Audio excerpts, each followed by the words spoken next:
Hi, good afternoon, and welcome to Tea Time SEO. Hope you've all got your cup of tea or coffee ready with a piece of cake. Perfect. So, Tea Time SEO was set up at the end of March to encourage everyone to take that well-needed 15-20-minute break. We want to encourage everyone to connect with others, and also this is a place where you can learn something new in the industry. I'm SEO Joe Blogs, and I'm also joined here by Carrie Shepherd. And we've been running this for about 2 months now, and we really appreciate everyone's time for being on the show, and also all of you, the audience, for taking part. If you've liked the video, click like, subscribe to our channel. We'll be running more sessions next week and also throughout June.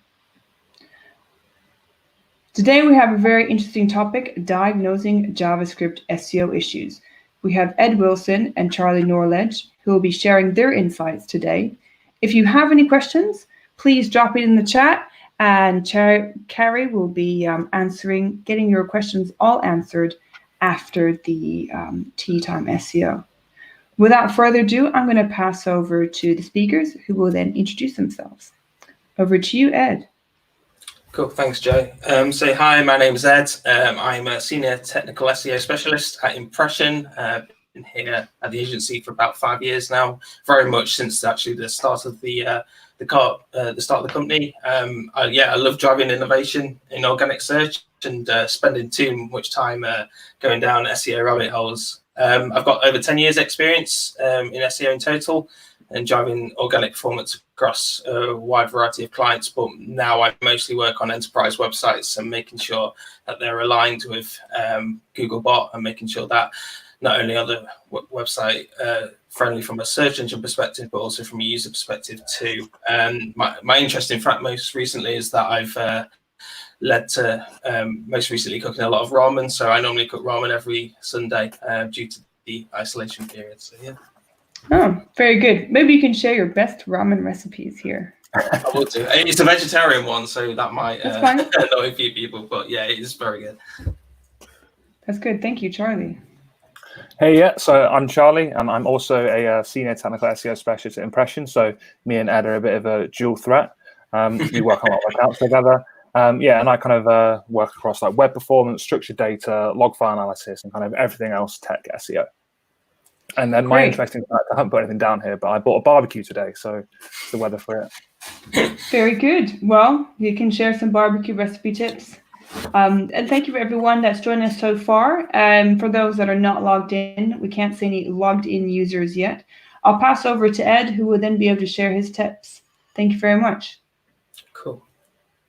Perfect. So I guess before we start going into how to diagnose JavaScript issues across your website, I think the most important area is actually identifying your website's reliance on JavaScript. There's certainly a difference between JavaScript just acting as animation on your website, whereas there's actually JavaScript emulating certain pages on your website as well. So I think the first thing is actually understanding your client's website or your own website, that's current reliance on JavaScript, and actually understanding it from that point of view.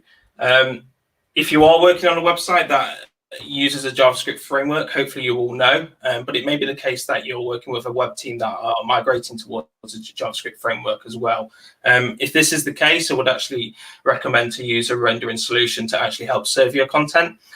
In terms of Google's advancement around JavaScript, it used to be the case that they didn't do it too well, and a lot of websites kind of had confidence in Google being able to understand the content, and that led to a lot of drastic migrations in the past 5 years. However, I think it was last year where Google actually updated their rendering service to Chromium 74, I believe it is, which is a lot faster, and it basically is able to render JavaScript a lot quicker. So hopefully in recent years, actually Google is able to understand JavaScript and actually render it a lot more effectively. With that being said, if you are using a JavaScript framework to actually serve content and web pages across your website, I'd still highly recommend using a rendering solution. Unfortunately, on all the popular JavaScript frameworks, there are rendering solutions out there already, and actually work really well. So for React, there's Next.js and also Gatsby. I'm a huge fan of Gatsby.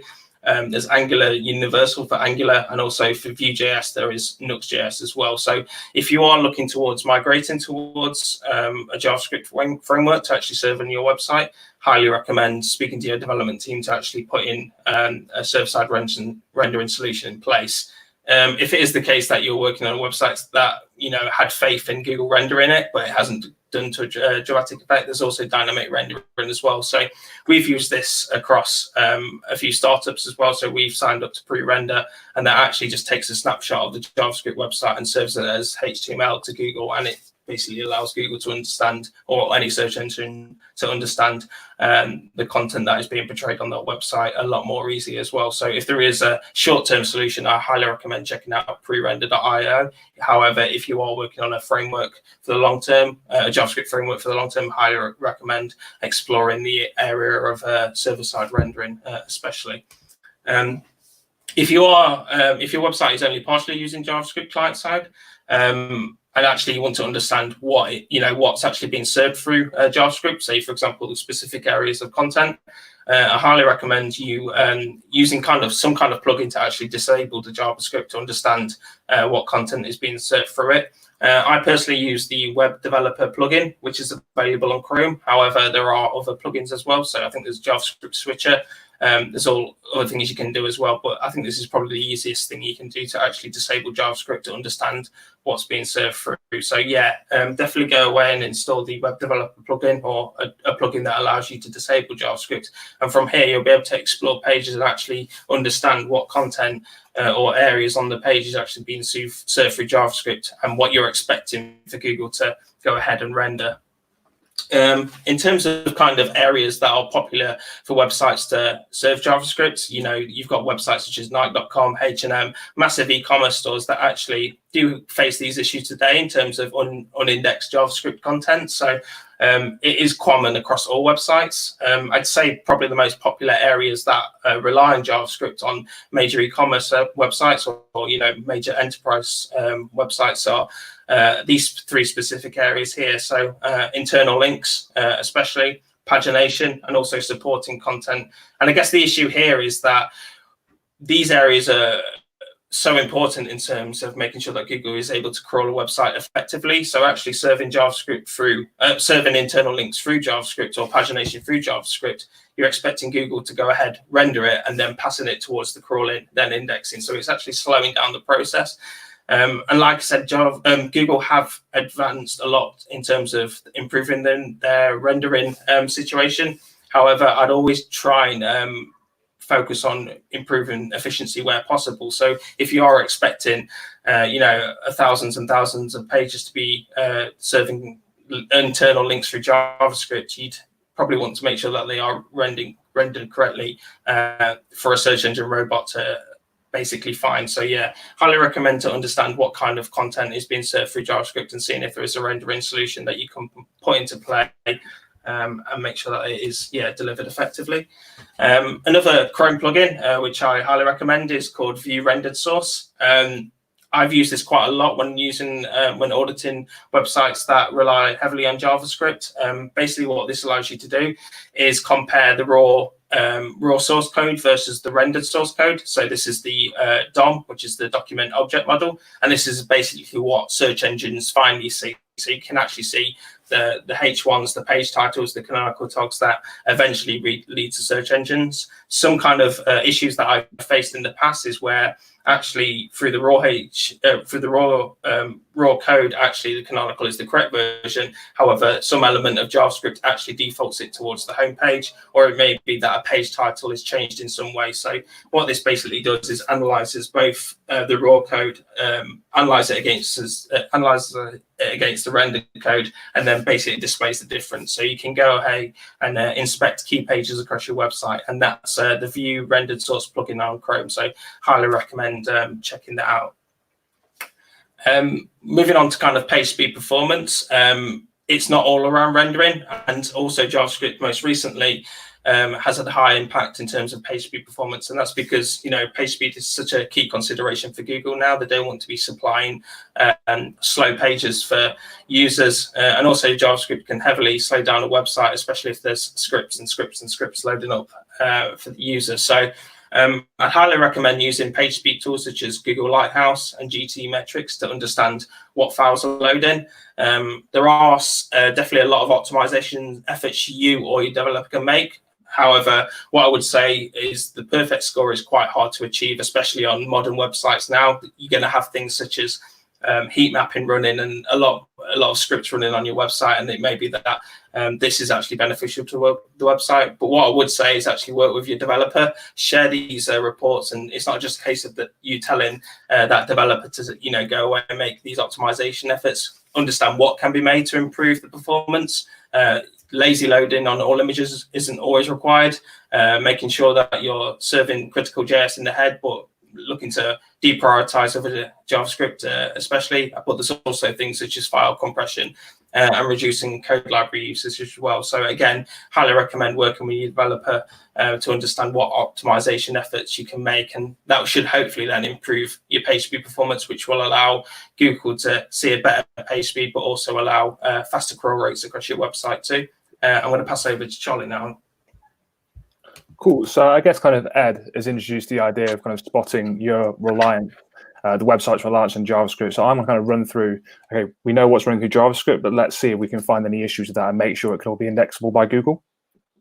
So one of the first parts of that is actually crawling the JavaScript. So crawling JavaScript is quite tricky. It does require kind of certain pieces of software, because often JavaScript is loaded in after the DOM, and kind of it can change a lot of content. You need a good, robust crawling solution. I've listed a couple there. Deep Crawl, Screaming Frog, and Sitebulb are all pieces of software that we use that have a good rendering solution. So you can go away, put a website in, go and turn on JavaScript rendering, and it will go away and actually try and crawl that JavaScript-based content. This is really useful because countless times I'll go away, put a site into a crawler, and then it'll go away and just come back with maybe like 3 results, 3 pages in a 2,000-page website. And normally, the first thing you go and do there is make sure you've gone and turned on the JavaScript rendering. I think that's kind of definitely one of the first parts.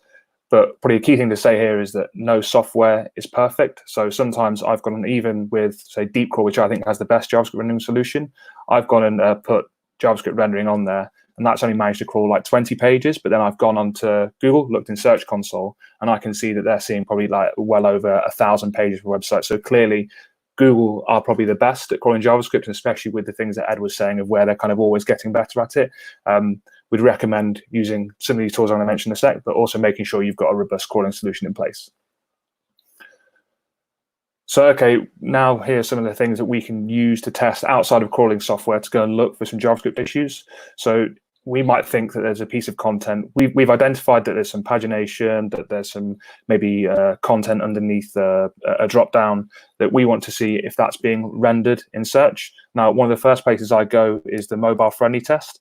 So this does what it says in the tin. It actually tests your website and says it's mobile friendly. What this is really good for is you can go away, put in any URL, and it'll go and send the smartphone bot to that website. Smartphone, mobile first, we all know that. That'll go away, crawl the website, and what that'll let you see is what Google have seen using the smartphone bot on that website. Really handy, because what you can go and do is you can go and grab that content. Okay, I think maybe this pagination or this certain bit of content isn't being indexed. You can go and search in the code that's fetched back in that tester tool and go and look for it. So that's a really great way to do that. Yeah, again, I think these results aren't perfect, because I don't think Google give you the full fat version of a full smartphone and the full web rendering service through the crawl. I think they'll kind of give you maybe a cut down version, because often when you run mobile friendly test crawls, it'll give you kind of wildly varying results. But this is definitely kind of first port of call for anything when you're looking for maybe some JavaScript rendering issues. Then the second part that I'd use if I want to see some contents in the index that's highly reliant on JavaScript would be the site operator command. So this is really handy because it's available to anyone. You don't have to be verified against anything. You know, you can test it on your website. So what you do is here, go into Google, put in a site : command. So you're looking for any content on that page. And then on that content that you think might not be indexed, you go away, wrap down a quote mark and search for it. Now, you can see here on the right that I've done it for quite cheesily the We Are impression Meet the Team page, but you can see that after the About page, I've put supporting growth in our local community, but underneath that in the meta description, you can see Google's gone and picked out that content. So this is a really quick way to go and answer that question of, is this content indexed? So you can check kind of think, like if you've got things underneath maybe category content's loaded in through JavaScript, you might think it might be taking a bit too long. And if you can't see that in a mobile friendly tester, this is where I go next and just make sure it's in that index. This is really useful. And then finally, probably one of the parts that I'd look to do through when I'm looking for make sure content is indexed, you do have to be verified. Is Search Console. You do have to be verified against the property to do this, but you can go away here, test. You can inspect a URL. So like you can see, I've done on the right. Again, one of the impression pages, and you can go and look at the HTML they have in the index. And what this does is goes away and helps you spot any pieces of missing content. So you can go away, look at what I like to do is go and maybe go into Chrome, copy out the rendered source, go and put that into something like diffchecker.com, and then compare that against what Search Console's got. And if you kind of look closely, you should be able to see, okay, I know these parts are reliant on JavaScript, but I know actually I can see that Google's got this in the index. And kind of going back a bit, often this is something you have to do in these tools. Crawling tools can miss quite a bit of these things because they're not as good at crawling JavaScript. So I think kind of going back, those kind of three steps, the three things that I'd use to answer the question, is my JavaScript being indexed within search?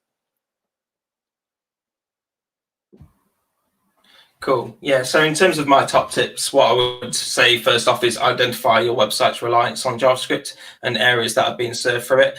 As mentioned, hopefully if you are using a JavaScript framework across your website, hopefully you are aware of that. However, it may be that there are discussions within your company or you're considering moving towards the JavaScript framework across your website. Highly recommend looking to a server-side rendering solution. Like I said, I really love Gatsby. There are other areas available for JavaScript frameworks. There's also things such as prerender.io, which will help with that as well.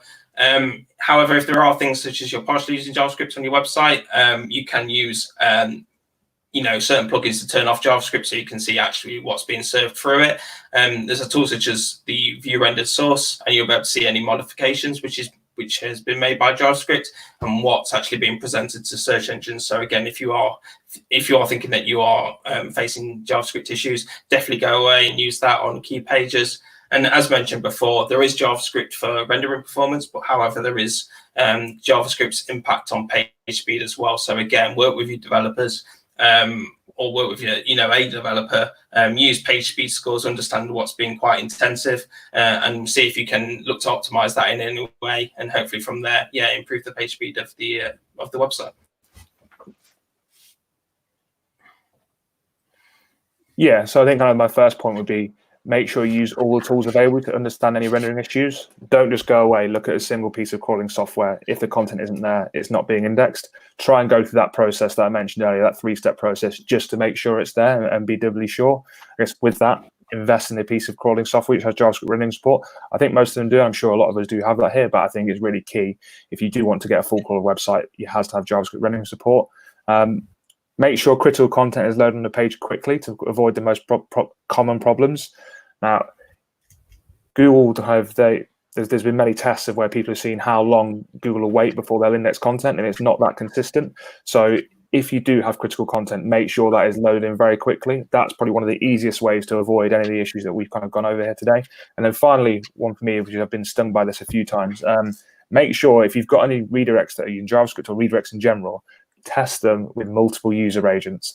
I recently did kind of a website migration heavily reliant on JavaScript, and the redirects were working for a user agent of anyone on kind of desktop. Then actually they had the redirects working on the smartphone, and it took a while to be able to pick that up. So that's just a bit of a tip from me where I've been stung by something before. Cool. Great, thank you very much. So many good tips. So we have a few comments and we have some questions as well. So I'm going to pass over to Carrie to ask those. Great, thank you, Joe. So first of all, Ed, what is the best software to show the page speed of your site? What do you think of the page speed section in Google Search Console? I think the good thing around the page speed section within Search Console is that it is able to aggregate across many URLs, and that's what we've always recommended to do. It's not just a case of running a page speed score on your homepage. You need to be doing it across a variety of pages on your website, such as category pages or service pages. The good thing about Search Console is that it aggregates a lot of URLs and it gives you a quick analysis on that. However, I would say it's quite new. So I'd actually go away and use things such as GT metrics, Google Page Speed Insights, and also within Chrome, you can use the Google Lighthouse auditing tool. So that actually actions all these page speed stuff. So yeah, I think Search Console is great for aggregated data across many URLs. However, I would still prefer to individually test URLs within things such as Page Speed Insights and GT metrics, just to get a full understanding. And like I said, I think it's still quite new at the moment. Yeah, and I think just to add to that with Page Speed Insights, when you are testing with Page Speed Insights, often the mobile score is much lower. That's because the mobile version they're using is a Moto G4, which is a super old phone.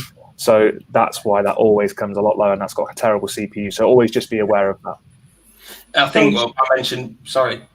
No, I was just going to say, so, because there's always different tools give different metrics, so you should just stick with one then, right? No, I'd look across all metrics. So Yeah. I kind of look at all tools. I think one of my favorite pieces of software at the moment is the Chrome User Experience Report. So there's a really great website called crux.run where you can go away, crux.run, and you can put in any URL and it will give you the Chrome User Experience Report data. Chrome User Experience is a big database where all user data from Chrome is sent back to, and it gives you real page speed statistics, and you can go and query that for your clients' websites, and it will kind of, you actually get real metrics rather than just kind of lab tests like Page Speed Insights can often give. Okay, so crux.run, Yeah. crux.run. Yeah, that's a really, really great website. Okay. As Charlie mentioned, I think with these page speed scores, to get 100 is just impossible. We've seen developers like run really basic websites and only achieve that. I think any modern website would find it very difficult to get to that level. So it's not just a case of trying to get perfection. I think it's improving where possible. I think Page Speed Insights is probably quite a user-friendly tool. So if you are less on the technical side, Page Speed Insights gives snippets of content where you can further improve. Tools such as GT metrics will be able to display file names that are, quite heavy in terms of resource, so they're probably a bit more technical. And so I guess it depends what your background is. Those are really great tips. Thank you, guys. The next question we have is for Charlie. How can Google Search Console identify JavaScript on your site without you manually adding each URL?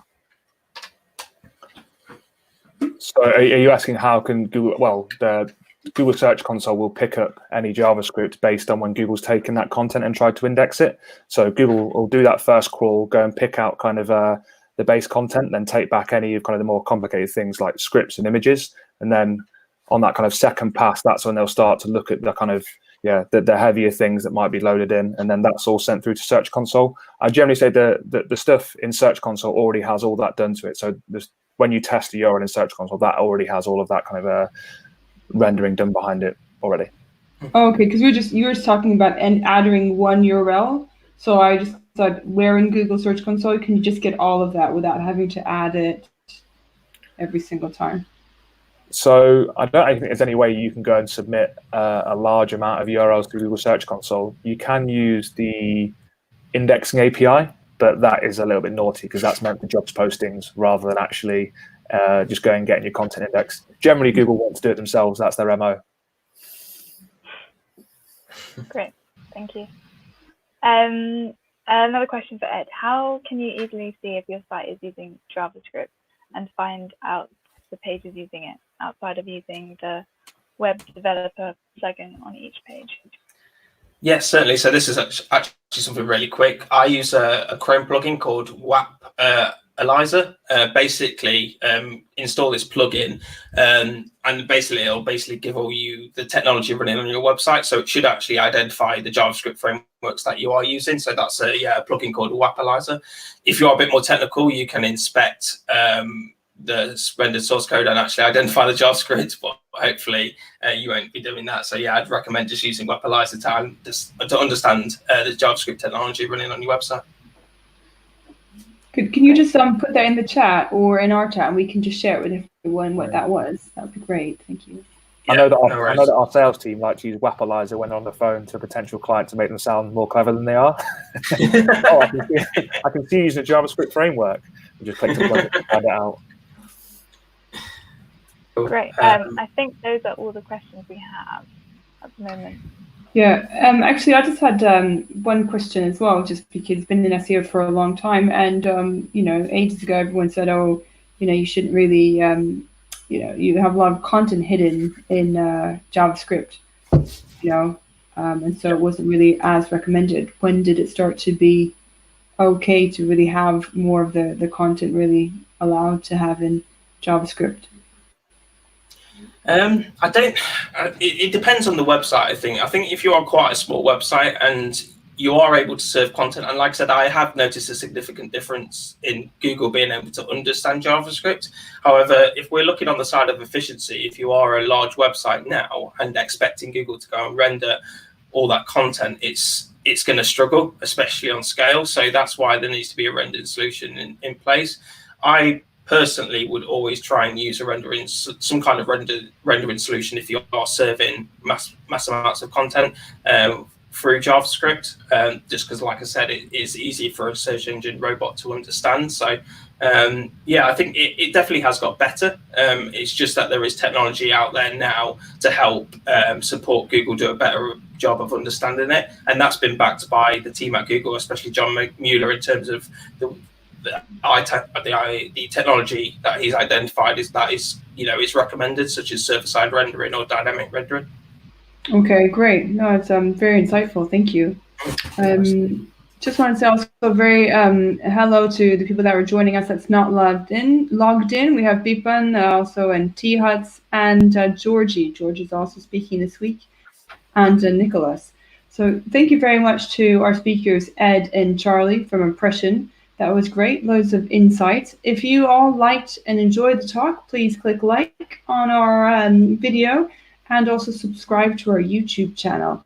Today, we've had a very insightful talks about JavaScript, but tomorrow we also have one with our different host. We have Jason Barnard.